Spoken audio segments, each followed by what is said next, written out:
Ассалаумағалейкум, Қазақ Гриль Атырау компаниясы атынан жалынды сәлем, мен аты Салауат, мен жеткізу қызметкері болып табыламын. Сіздердің алдарыңызда өз шырына бұқтырып пісірілген өзінің дәмділігін ұсынуға өте қуаныштымын. Біздің тағамдар тек жақсы себеппен дастарханда болады деген үміттемін. Қазақ атамыз айтады, қонақ келсе ет пісер, бекер айтпаған. Сонымен қатар компания атынан кішігірім сыйлықтар, эксклюзивті тұздықтар және табиғи майлы өсиетте қорғалған картоп.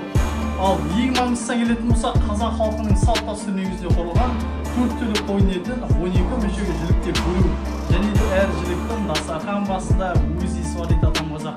6 жыл ащы сенді ата-салтын ұмытпа демекші, компаниямыздың басты мақсаты ұлы дала дәстүрін жаңғырту.